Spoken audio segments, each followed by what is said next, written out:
एक तरफ जब भारत और पाकिस्तान एक दूसरे के खिलाफ आग उगल रहे थे, पहलगाम का बदला मांगा जा रहा था, उसी समय साउथ मुंबई के बलाड एस्टेट स्थित एनफोर्समेंट डायरेक्टरेट जोन 1 के ऑफिस में भीषण आग लग जाती है। 10 घंटे तक आग की लपटें ऑफिस में रखे गए सेंसिटिव रिकॉर्ड्स को निगल जाती हैं। संडे का दिन था, इसीलिए किसी की जान तो नहीं जाती है, लेकिन कहा जाता है कि कई हाई प्रोफाइल केसेस के रिकॉर्ड्स और एविडेंस, जैसे फ्रॉड बिजनेसमैन मेहुल चोकसी और नीरव मोदी जैसे लोग और नेतागण जैसे छगन भुजबल और अनिल देशमुख, इनके खिलाफ जो केस एविडेंस हैं उनका स्वाहा हो जाता है।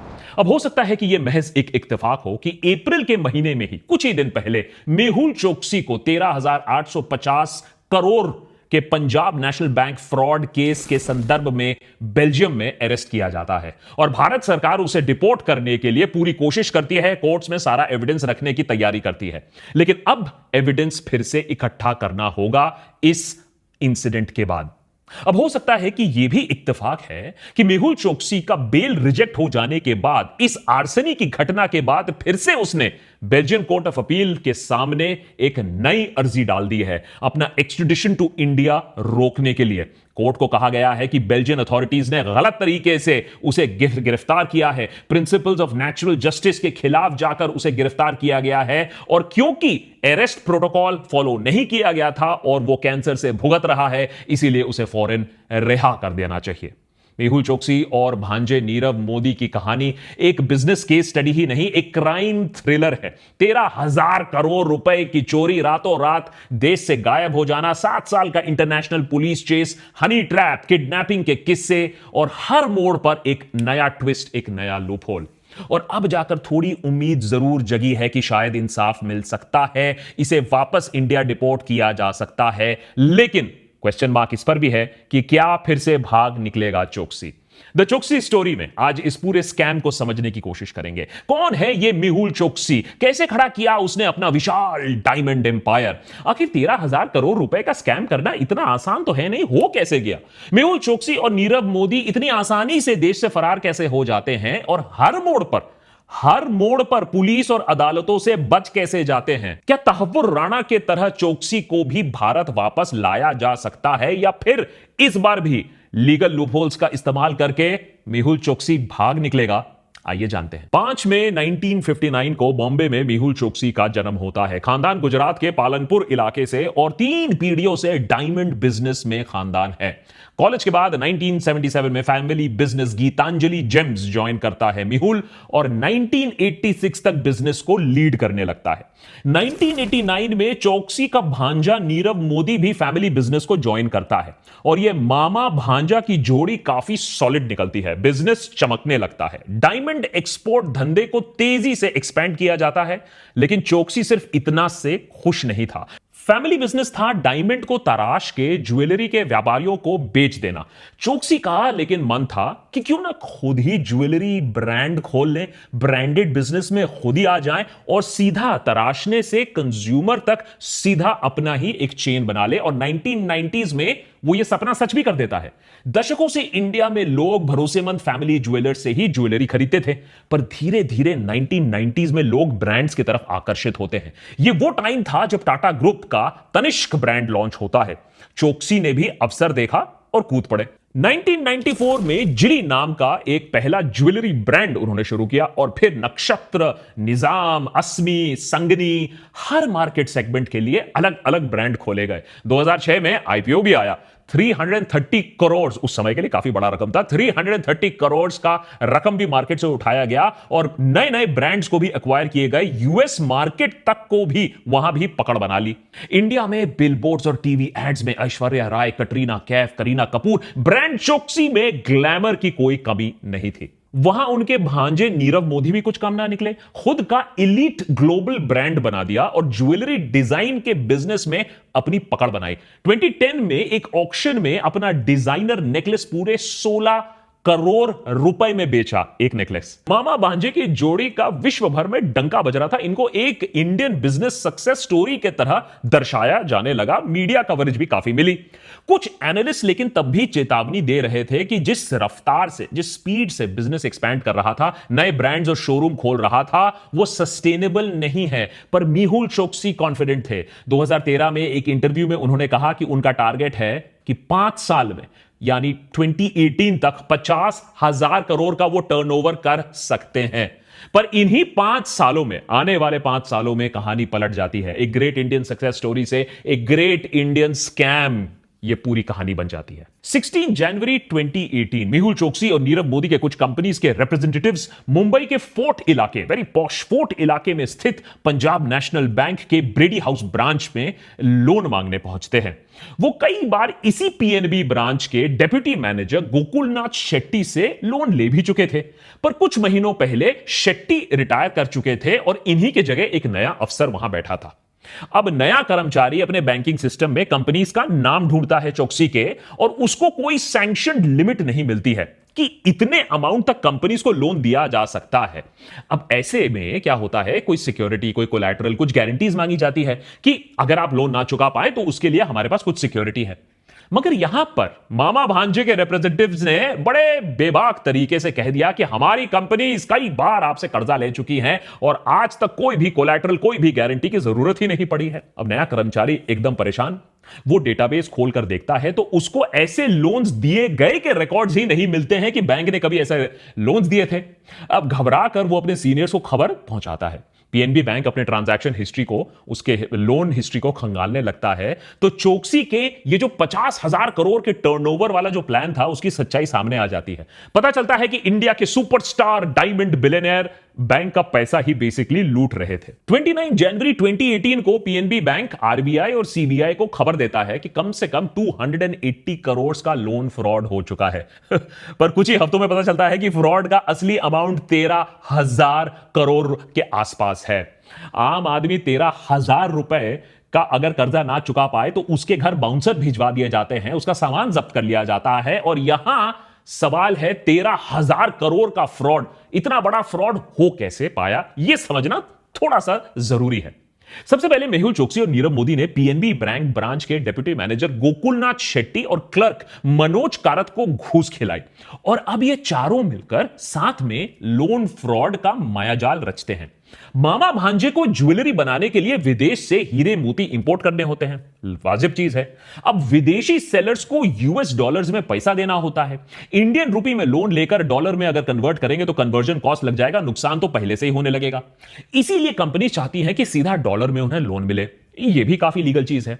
अब पीएनबी के मुंबई के स्थित ब्रांच को अगर डॉलर में लोन दिलवाना है तो उसका बैंकिंग प्रोसेस थोड़ा घुमा फिरा कर होता है, पर डॉलर में लोन आपको मिल जाता है। होता यूं है कि पहले पीएनबी ब्रांच लोन अप्रूव करती है अपना लिखा पढ़ी करके, फिर एक लेटर ऑफ अंडरटेकिंग एलओयू जारी किया जाता है। बैंक का अफसर ये एलओयू को किसी दूसरे विदेशी बैंक ब्रांच को भेजता है जो डायरेक्टली डॉलर लोन आपको दिलवा सकता है। इस केस में हांगकांग स्थित इलाहाबाद बैंक ब्रांच के पास एलओयू पहुंचता है कि हमारे क्लाइंट को आप डॉलर में लोन दे दीजिए, अगर बाय चांस अगर कुछ प्रॉब्लम आ गई, हमारा क्लाइंट ना दे पाया पैसा, तो पीएनबी देगा। तो पीएनबी इसका गारंटर बन जाता है। और इंपोर्ट के धंधे में ऐसे एलओयूज के जरिए लोन लेने का प्रोसेस काफी आम होता है, काफी रेगुलर होता है, इसमें कोई शॉकिंग चीज है नहीं। पर इस आम प्रोसेस में बड़े खास तरीके से फ्रॉड किया जाता है। पहला कि लोन अप्रूवल कराने के लिए ना कोई सैंक्शन लिमिट सेट की जाती है, ना कोई कोलैटरल, ना कोई सिक्योरिटी मांगी जाती है। जितना मांगो हम आपको लोन दे देंगे। गोकुलनाथ शेट्टी अंधाधुंध लोन अप्रूव किए जाते थे, उसका एलओयू इशू किया जाता था और बिना किसी हाई रैंकिंग ऑफिशियल के अप्रूवल या दस्तखत ये एलओयूज को हांगकांग और लंदन भेजा जाता था। और ऐसे एलओयूज किसी व्हाट्सएप या कोई चिट्ठी से नहीं जाते थे। ये एलओयूज एक सिक्योर फाइनेंशियल कम्युनिकेशन सिस्टम, जिसे स्विफ्ट सिस्टम बोला जाता है, बैंकिंग जो इंडस्ट्री है इसी के थ्रू सारा हिसाब किताब करती है। हर एक स्विफ्ट ट्रांजैक्शन का रिकॉर्ड बैंक के सर्वर पर होना चाहिए। पर गोकुलनाथ शेट्टी ने मामा भांजे के एलओयूज का रिकॉर्ड तो सर्वर से ही गायब कर दिया और पीएनबी के IT department, vigilance department, fraud management committee, किसी को भनक तक ना लगी सालों तक। यानी कुछ भी लोन अप्रूव आप कर देते हो और सिस्टम में किसी को पता ना चले, ना उसका रिकॉर्ड रहे। ऐसे लोन के जरिए मामा भांजा की जोड़ी ने अपनी शेल कंपनीज में बेशुमार पैसा भरा, लग्जरी रियल एस्टेट भी खरीद डाली, पूरा मनी लॉन्ड्रिंग का धंधा चल रहा था। और जैसे ही पुराने लोन को चुकाने का टाइम आता तो बैंक ऑफिशियल्स के साथ मिलकर मामा भांजा नया लोन ले लेते थे, पुराना लोन चुका देते थे। इस मास्टर स्ट्रोक के चलते 2011 से 2017 के बीच में मामा भांजे की जोड़ी ने पूरे 1212 फ्रॉड लोन्स लिए। कर्जे का टोटल अमाउंट 13,000 करोड़ से ऊपर पहुंच गया।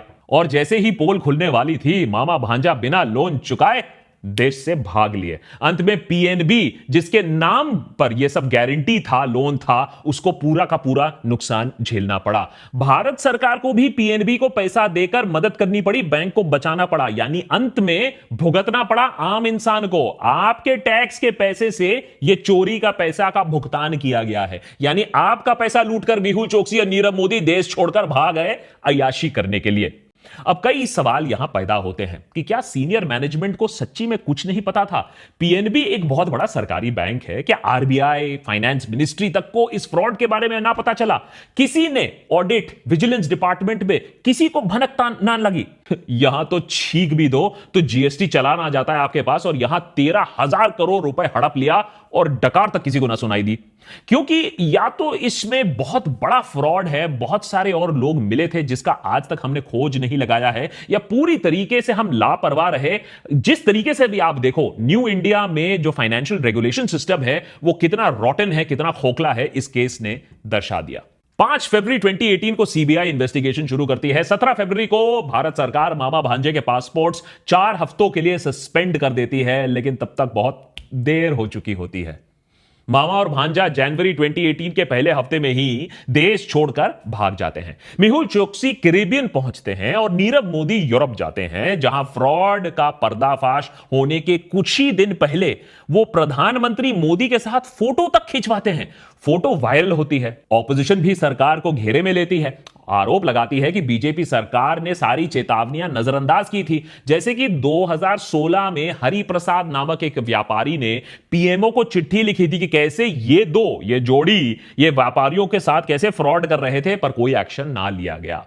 स्कैम बाहर आने के बाद प्रेशर में आकर सेंट्रल एजेंसीज ने अपना काम तो शुरू किया। फ्रॉड, मनी लॉन्ड्रिंग, अलग अलग केसेस भी रजिस्टर किए गए। ईडी ने सारी प्रॉपर्टी और ज्वेलरी भी जब्त कर दी, पर ईडी के साथ भी थोड़ा सा जोक हो गया। इंस्पेक्शन के बाद पता चला कि नीरव मोदी ने अपनी सस्ते ज्वेलरी का दाम महंगा करके वो बेच रहे थे। तो जितनी ज्वेलरी की रिकवरी होती है उससे जो पैसा मिलता है वो बहुत कम होता है। 13,000 करोड़ के नंबर के आसपास तक भी नहीं पहुंचती है रिकवरी। वहां सीबीआई के कोशिशों के चलते 2018 में इंटरपोल नीरव मोदी और मेहुल चोकसी के खिलाफ रेड नोटिस जरूर जारी कर देती है, यानी मामा भांजा अब दुनिया भर में कहीं भी पुलिस अरेस्ट के अंडर आ सकते हैं, ट्रैवल नहीं कर पाएंगे। सबसे पहला शिकार भांजा होता है। मार्च 2019 को एक ब्रिटिश अखबार नीरव मोदी को ढूंढ निकालता है और उसी महीने यूके की पुलिस उसे अरेस्ट कर लेती है। पर इतना खुश मत होइए, हिंदुस्तान हो या इंग्लैंड हो, अरबपतियों के लिए अलग अलग रूल्स और रेगुलेशन होते हैं, उनके लिए नियम कानून होते हैं।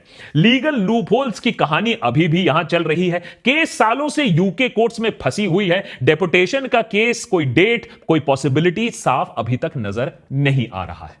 दूसरी तरफ यह है एंटीगुआ एंड बारबुडा, कैरिबियन में एक छोटा सा आइलैंड कंट्री। इसी देश से मशहूर West Indian cricketer Vivian Richards भी आते हैं और यही चोकसी ने एक मास्टर स्ट्रोक खेला। इस देश की एक खासियत है, ब्यूटीफुल तो है ही, लेकिन यहां कोई भी व्यक्ति देश में मोटा पैसा इन्वेस्ट करके वहां का नागरिक बन सकता है। पैसा दो, नागरिकता खरीद लो। यही प्रोसेस चोकसी ने 2017 में शुरू कर दिया था। मैंने उसको मालूम था वो क्या काम कर रहा है और एक दिन आएगा ऐसा जब उसे देश से भागना पड़ेगा। और 15 जनवरी 2018 को एंटीगुआ जाकर उसने शपथ भी ली थी। वहां ऑफिशियल सिटीजन भी बन गए थे। छोटे मोटे चोर तो सिम कार्ड बदलते हैं, बड़े बड़े चोर तो नागरिकता ही बदल देते हैं। चोकसी के लॉयर का कहना है कि देखो भाई, इंडिया में डुअल सिटीजनशिप का फंडा होता नहीं है। यानी जिस दिन चोकसी ने एंटीगुअन सिटीजनशिप मिली, जिस दिन उसने शपथ ली एंटीगुआ में, उस दिन से वो इंडियन सिटीजनशिप ऑटोमेटिकली उसकी रद्द हो चुकी है। यानी अब चोकसी सिर्फ एक एंटीगुअन सिटीजन है, इंटरनेशनल सिटीजन है और इंडियन कानून के दायरे में नहीं आता है। इंडियन एजेंसीज अभी तक ये सिटीजनशिप वाली बात उन्होंने मानी नहीं है, पर उनका काम अब और बेहद मुश्किल हो जाता है। किसी और देश के नागरिक को अपने देश में हुए फाइनेंशियल क्राइम के लिए वापस लाना, एक्स्ट्राडाइट करना काफी मुश्किल काम होता है। मानो कि चोकसी ने अपने लिए छोटा सा एक सेफ लीगल जोन बना लिया हो। अंधा पैसा, सुंदर बीचेस, ड्रीम रिटायरमेंट की बात है, बिना टेंशन के लहरों के पास मॉर्निंग वॉक्स। फिर ऐसे ही मॉर्निंग वॉक्स पर चोकसी के साथ एक छोटी सी घटना घट जाती है। उनकी मुलाकात होती है बाबरा जेरेबिका नामक एक हंगेरियन महिला से। दोनों के बीच में दोस्ती हो जाती है और जेरेबिका ने एक दिन चोकसी को डिनर के लिए अपने घर में भी बुलाया। खुशी खुशी 23 मई 2021 की रात को चोकसी जेरेबिका के घर पहुंच जाते हैं। और घर जाने के बाद क्या हुआ, इसके दो वर्जन्स मौजूद हैं। आपकी जैसी भक्ति है आप मान लीजिए। एक वर्जन कहता है कि चोकसी जेरेबिका के साथ यॉट में बैठे थे और मौज मस्ती करते करते पड़ोस के आइलैंड देश डोमिनिका पहुंच जाते हैं, जहां उन्हें पुलिस इलीगली एंट्री के लिए अरेस्ट कर लेती है। और उसके बाद ऑब्वियसली इंडियन सरकार को भी पता चल जाता है कि चोकसी यहां है। दूसरा वर्जन, जो कि चोकसी और उनके लॉयर का कहना है, ये उनकी वाणी है और एक रीजन भी है क्यों वो कहानी ये बता रहे हैं। उनका मानना है कि जेरेबिका एक हनी ट्रैप थी, एक इंडियन एजेंट थी या इंडियन एजेंसीज को सपोर्ट करने वाली एक महिला थी। जब चोकसी उस रात जेरेबिका के घर पहुंचते हैं तो वहां गुरमीत सिंह और गुरजीत नामक दो लोगों के साथ उनकी मारपीट होती है, हाथापाई होती है और उन्हें किडनैप करके ये दो डोमिनिका ले जाते हैं, जहां एक प्राइवेट जेट में इंडियन ऑफिशियल्स बैठे हुए थे, इंतजार कर रहे थे। चोकसी को वापस इंडिया ले जाने का पूरा प्लान था, लेकिन यह प्लान तब चौपट हो जाता है जब चोकसी को पुलिस वहां, लोकल पुलिस वहां डिटेन कर लेती है। जहां तक किडनैपिंग का इल्जाम की बात है, इंडियन एजेंसीज ने साफ तौर से इससे डिनाई किया है, पर सच हो या झूठ हो, हमारी एजेंसीज नाकाम रही। उनके हाथ से चोकसी बच निकला और वो पुलिस के हाथों पर जा मिला उनको। अब पहली बात तो यह है कि हमारे प्राइवेट जेट को खाली हाथ वहां से वापस आना पड़ा।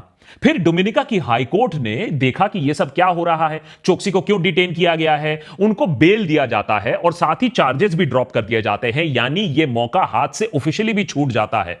और इससे भी ज्यादा इंपॉर्टेंट बात जो मैंने पहले कही थी, याद रखना जरूरी है, क्यों यह कहानी बताई गई है। अब चोकसी की लीगल टीम इसको हथियार बनाकर इस्तेमाल कर रही है कि इंडिया में रूल ऑफ लॉ फॉलो नहीं होता है। जबरन तरीके से देखिए उन्हें किडनैप करने की कोशिश की गई है। और इसी वारदात का हवाला देकर 2023 में इंटरपोल ने चोकसी के खिलाफ जो रेड कॉर्नर नोटिस था उसे भी हटा दिया। यह गवर्नमेंट के लिए एक बहुत बड़ी हार भी थी और चोकसी फिर मूव अराउंड कर सकते थे, दूसरे देश भी जा सकते थे। डायमंड्स के फायदेमंद बिजनेस से चोकसी ने इतना पैसा कमा लिया था कि वो दुनिया के बेस्ट लीगल टीम को हायर कर सके और वो बार बार इंडियन गवर्नमेंट के अगेंस्ट ऐसी ऐसी नई नई दलीलें ला सके। इंडिया एंटीगुआ की सरकार को कन्विंस करने में सफल होता है कि चोकसी की सिटीजनशिप को रद्द कर देनी चाहिए, क्योंकि वो फ्यूजिटिव है, वो भागा इंसान है, इसको आपने नागरिकता दी कैसे। पर अपनी तगड़ी लीगल टीम के सहारे चोकसी ने कोर्ट में अपील किया और तरह तरह की केस में इसको अटका के रखा है, फंसा के रखा है। यह केस अभी भी ड्रैग ऑन हो रहा है, यानी एंटीगुआ की सिटीजनशिप भी सलामत रही, रेड कॉर्नर नोटिस भी हट गया। इतना सब कुछ सुनने के बाद शायद आप उम्मीद छोड़ दें कि चोकसी तो पकड़ा ही नहीं जा सकता, पर अभी एक आखिरी ट्विस्ट बाकी था। दुनिया का डायमंड हब बुलाए जाने वाले एंटवर्प में इन बेल्जियम, वो शहर जहां से नीरव मोदी की परवरिश हुई थी, वहीं पर चोकसी को पकड़ा जाता है। चोकसी के पास चोरी का पैसा तो बहुत था, लेकिन उसे एंजॉय करने के लिए उसकी हालत नहीं थी।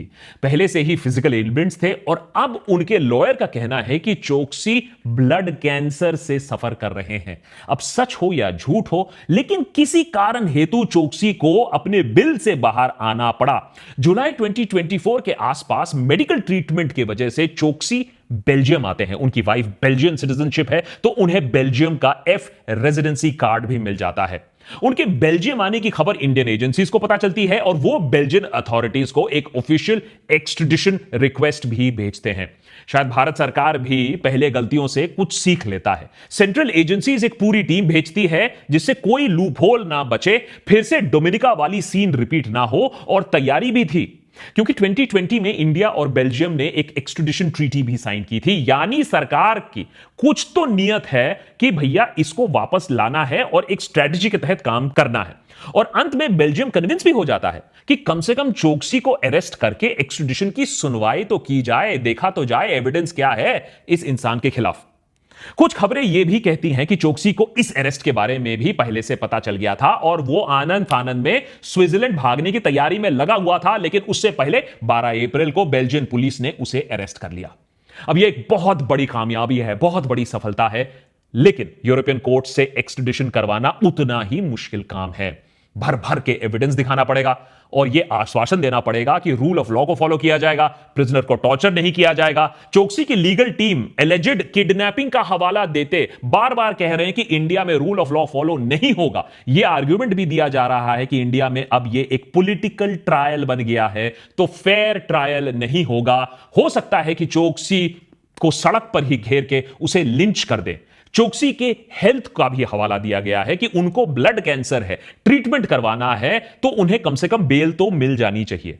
उधर इंडिया को अब साबित करना पड़ेगा कि चोकसी के साथ कोई बर्बरता नहीं होगी, एक फेयर ट्रायल होगा और उनके खिलाफ ढेर सारा एविडेंस है, मौजूद है, और अगर उन्हें बेल दे दिया जाए तो वो फिर से फरार हो जाएगा। अभी एक बहुत लंबा प्रोसेस चलने वाला है और उसके लिए एविडेंस की बहुत ज्यादा दरकार है, जो कोइंसिडेंटली अभी जलकर राख हो गई पिछले संडे को।